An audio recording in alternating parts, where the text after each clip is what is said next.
Salut, j'espère que vous allez bien. Aujourd'hui je vous retrouve pour un avis lecture. Il y a des suites de saga, des tomes 1, des très bonnes lectures et de moins bonnes lectures. On va tout de suite commencer avec une suite de saga pour un manga puisqu'il s'agit du 6e tome de Shadow House. C'est écrit par Somato et c'est publié chez Glénat. Pour vous faire un résumé du tome 1, on va suivre une famille qui se nomme les Shadows. Ils vivent dans un manoir, etc.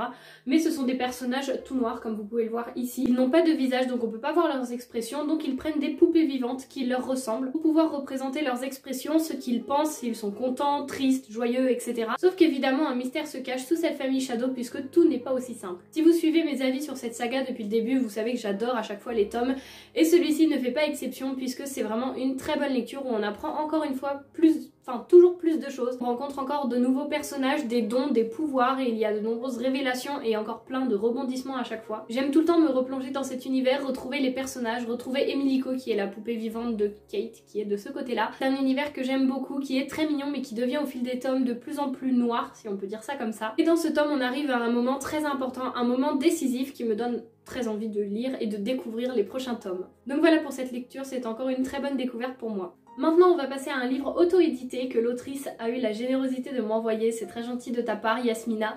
Donc c'est un livre que j'ai reçu en juin, il s'agit de Fièvre de lait, c'est écrit par Yasmina Beagle, j'espère que je ne me trompe pas dans la prononciation de ton nom de famille. Et donc c'est publié en auto-édition. Dans cette histoire, nous allons suivre Delphine qui est une trentenaire célibataire et qui tombe enceinte d'un inconnu. Évidemment, tout son entourage est contre, ils ne veulent pas qu'elle garde cet enfant. Ils s'imaginent toutes les difficultés qu'elle pourra rencontrer, que son nouveau statut lui réserve. Mais Delphine, pendant sa grossesse, partagée entre moments d'inquiétude et moments de liesse, elle est bien décidée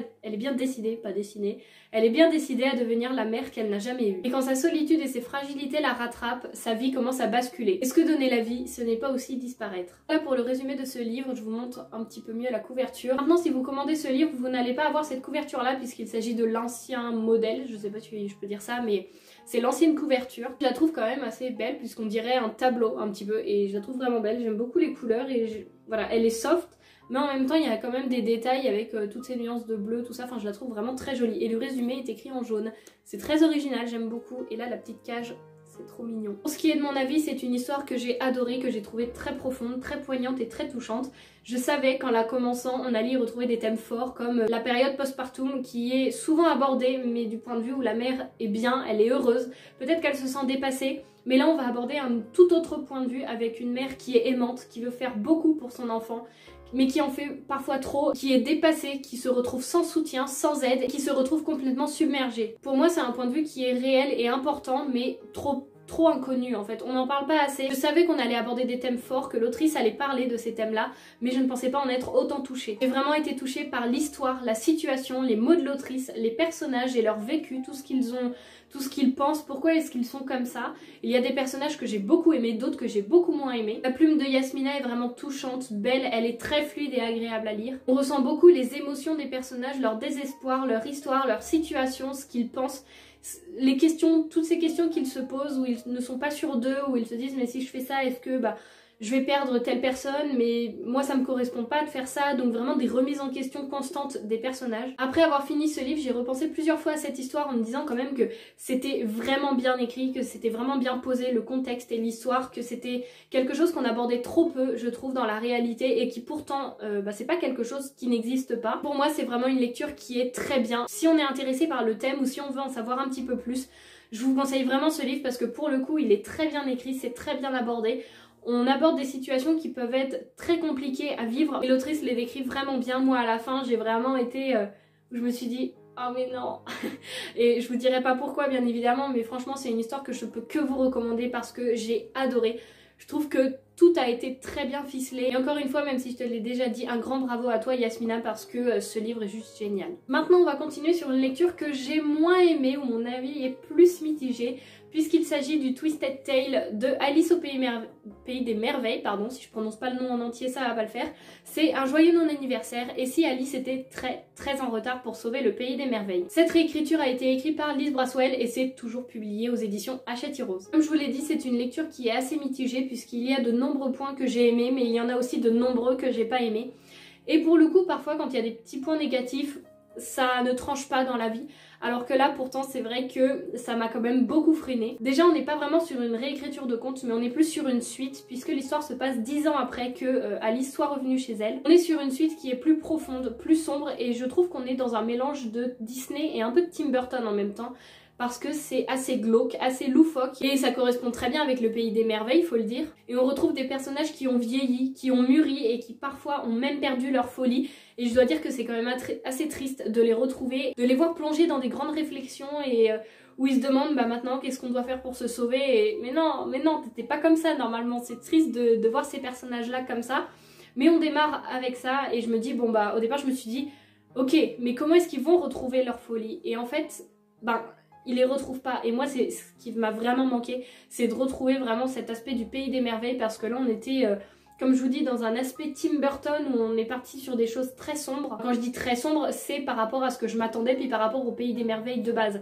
Là on était vraiment sur un pays qui est en guerre, spoiler rien, vous pouvez le voir déjà à la couverture et puis au résumé, on s'attend tous à ce que ce soit la reine de cœur on va dire qui arrive au pouvoir. La question ça va être comment est-ce que Alice va arriver pour affronter un petit peu la reine de cœur et sauver le pays des merveilles. Tout au long de l'histoire, on se pose tout le temps la question de est-ce que le pays des merveilles existe vraiment, puisqu'on fait des allers-retours avec la vraie vie et le pays des merveilles. Donc c'est ça aussi que j'ai beaucoup aimé, c'est que dans l'autre monde, donc le monde réel d'Alice, on a plein de questions de politique qui sont abordées, des questions de politique, des questions aussi sur la place des femmes dans la société, le droit de vote. Il y a également les inégalités dans les différentes classes sociales qui sont abordées, ce que j'ai trouvé vraiment très intéressant. Alice est un personnage que j'ai quand même particulièrement aimé, puisqu'elle n'est pas innocente et naïve. Elle réfléchit et elle ne se laisse pas faire par exemple, bah ça ce sera ton époux et voilà. Je vous donne un exemple comme ça. Elle veut réfléchir par elle-même, elle tient même tête à sa sœur pour lui prouver ses idées, ses valeurs et lui expliquer tout ça. C'est un personnage qui est plus posé et qui ne se laisse pas influencer par les idées des autres. La plume de l'autrice est très fluide, les pages se tournent très vite, mais ce qui m'a vraiment bloqué moi dans ma lecture, c'est qu'il y avait des longueurs. Je me suis dit mais à quel moment est-ce qu'on démarre dans l'action? À quel moment est-ce qu'il va se passer quelque chose? Et même dans les moments d'action, j'ai trouvé que c'était long, et parce que dès qu'il se passait quelque chose, on se disait bon bah là c'est bon, ça va, il va y avoir de l'action. Alice elle se réveillait dans son monde réel et on se dit mais non, mais du coup bah elle se réveillait puis elle continuait sa journée, ensuite elle y retournait, donc elle y retournait beaucoup plus tard et les personnages avaient déjà vécu cette scène d'action. Et c'est pour ça que j'ai trouvé qu'on avait loupé plein de choses.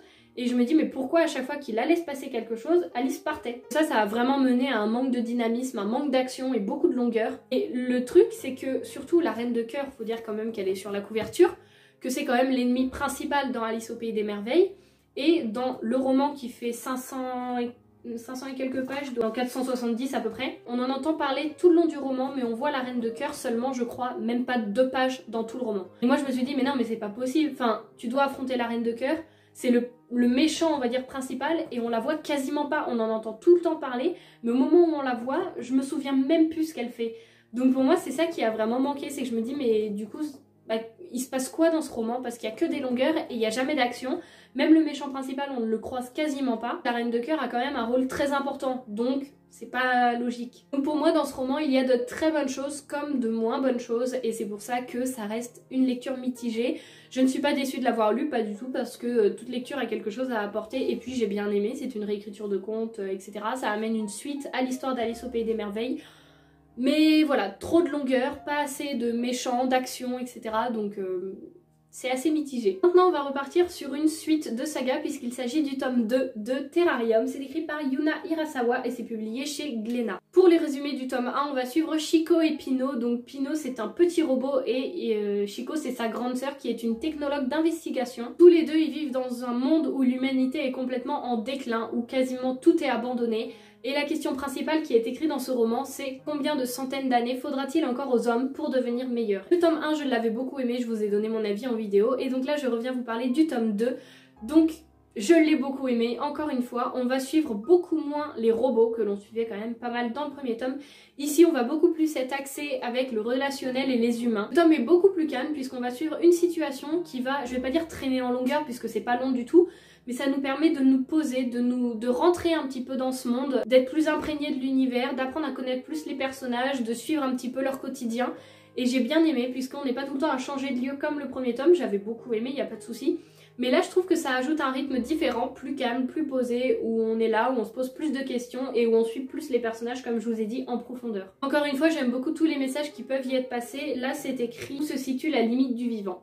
Donc je trouve que ces phrases sont vraiment très bien. D'ailleurs je vous ai partagé une citation dans ma story à la une citation sur mon compte Instagram. J'aime encore une fois beaucoup les planches, les univers que l'on découvre et tous les décors. Je vais essayer de trouver une planche à vous montrer sans que ça spoil l'histoire. Voilà, je vous montre. On est quand même parfois avec des grandes doubles pages de décors et puis des personnages qui ont un visage assez rond, assez mignon et assez attachant. Et comme je vous l'ai dit, pour moi c'est vraiment une très bonne lecture et j'ai hâte de découvrir le tome 3 pour encore suivre les deux protagonistes et découvrir la suite de l'histoire, puisque je pense que ça va être une très bonne saga dans l'ensemble, et puis déjà j'adore les couvertures aussi. Pour terminer avec cet avis lecture, je vais vous parler d'un livre que j'ai enfin lu. Je crois que c'était un des plus vieux qui traînait dans ma pile à lire, et je me suis enfin lancée à le lire. Il s'agit d'un livre d'afro-fantasy. Il s'agit de Sang et de rage, c'est écrit par Tomi Adeyemi et c'est publié chez Nathan. Donc je vous en ai déjà parlé plusieurs fois, on se situe dans un livre de fantasy où l'on va suivre une tribu africaine qui s'est vue retirer toute sa magie par un roi. Zélie, qui est le personnage principal et qui fait partie de la tribu, va avoir le rôle de restituer cette magie. Voilà un petit peu pour le résumé, c'est le résumé que je vous ai fait à chaque fois je crois, et puis moi il m'a suffi à me donner envie de le lire. C'est un tome 1 dans lequel je me suis très vite plongée, j'ai beaucoup aimé puisque déjà on a des chapitres courts, très rythmés, donc ça donne vraiment une bonne dynamique. En plus à chaque fois au chapitre on change de personnage, donc au départ on se dit alors lui déjà c'est qui, et elle déjà elle fait quoi, mais après on se repère très vite et en fait on va suivre 4 personnages, 3 ou 4 à peu près, je ne sais plus exactement s'il y en a un qu'on suit d'un point de vue interne ou pas. Mais en tout cas on va suivre Zélie et puis d'autres personnages autour. Au départ ils n'ont rien en commun mais bien évidemment après ils ont quelque chose en commun. J'ai trouvé que c'était très abordable pour de la fantasy, en même temps c'est de la fantasy jeune adulte. On a souvent des flashbacks et ça nous en apprend beaucoup sur les personnages et même des personnages qui ne sont plus vivants au moment où on lit le livre. Mais du coup on apprend à s'attacher à eux même s'ils ne sont plus là.